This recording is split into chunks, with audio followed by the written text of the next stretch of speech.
আমরা না থাকলে সবাই জার্মান ভাষায় কথা বলত। ট্রাম্প সুইজারল্যান্ডের দাভোসে অনুষ্ঠিত বিশ্ব অর্থনৈতিক ফোরামে এক বক্তব্যে বিতর্কের জন্ম দিয়েছেন মার্কিন প্রেসিডেন্ট ডোনাল্ড ট্রাম্প।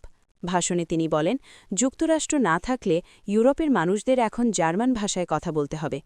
বুধবার ২১ জানুয়ারি বিবিসির এক প্রতিবেদনে এ তথ্য জানানো হয়।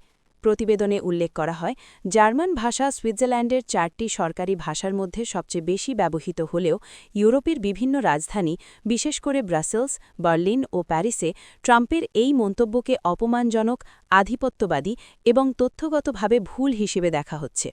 দাভোসে দেওয়া বক্তব্যে ট্রাম্প আবারও দাবি করেন, ইউরোপ ভুল পথে এগোচ্ছে, যে বক্তব্য তিনি অতীতেও বহুবার দিয়েছেন।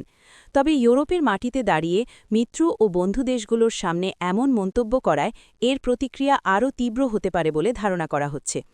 আরও পড়ুন, গ্রিনল্যান্ড দখলের সিদ্ধান্তে অনড় ট্রাম্প। বিশ্ব অর্থনৈতিক ফোরাম শেষে সামাজিক যোগাযোগ মাধ্যমে দেওয়া এক পোস্টে ট্রাম্প জানান, ইউরোপের ৮টি দেশের ওপর আরোপের হুমকি দেওয়া নতুন শুল্ক তিনি প্রত্যাহার করছেন। তিনি বলেন, ন্যাটোর মহাসচিব মার্ক রুটের সঙ্গে বৈঠকের পর গ্রিনল্যান্ড ও পুরো আর্কটিক অঞ্চল নিয়ে একটি চুক্তির কাঠামো তৈরি হয়েছে।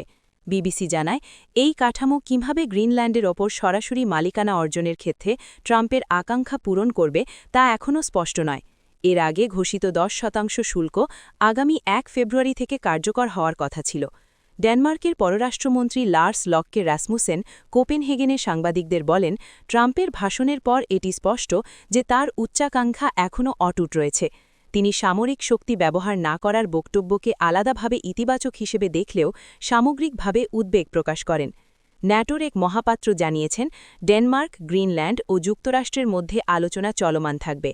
আলোচনার মূল লক্ষ্য হবে গ্রিনল্যান্ডের রাশিয়া ও চীনের কোনো ধরনের অর্থনৈতিক বা সামরিক উপস্থিতি রোধ করা। তবে আলোচনার সময়সূচি বা স্থান এখনও নির্ধারিত হয়নি। ট্রাম্প জানিয়েছেন, এসব আলোচনায় অংশ নিতে তিনি ভাইস প্রেসিডেন্ট জে.ডি. ভ্যান্স, পররাষ্ট্রমন্ত্রী মার্কো রুবিও এবং বিশেষ দূত স্টিভ উইটকফকে দায়িত্ব দিয়েছেন। এর আগে দাভোসে দেওয়া ভাষণে ট্রাম্প জোর দিয়ে বলেন, গ্রিনল্যান্ড ইস্যুতে যুক্তরাষ্ট্র কোনোভাবেই সামরিক শক্তি ব্যবহার করবে না। তিনি বলেন, অনেকে ভেবেছিলেন তিনি বল প্রয়োগ করবেন, কিন্তু তা করবেন না এবং বল প্রয়োগ তিনি চান না। ট্রাম্পের এই অবস্থান পরিবর্তনের পর যুক্তরাষ্ট্রের শেয়ার বাজারে ইতিবাচক প্রতিক্রিয়া দেখা যায়। ওয়াল স্ট্রিটে S&P 500 সূচক ২ মাসের মধ্যে সবচেয়ে বড় একদিনের উত্থান ঘটায়।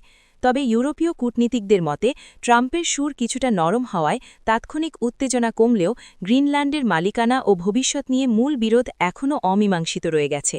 এ বিষয়ে গ্রিনল্যান্ডের সরকার তাৎক্ষণিক কোনো মন্তব্য করেনি।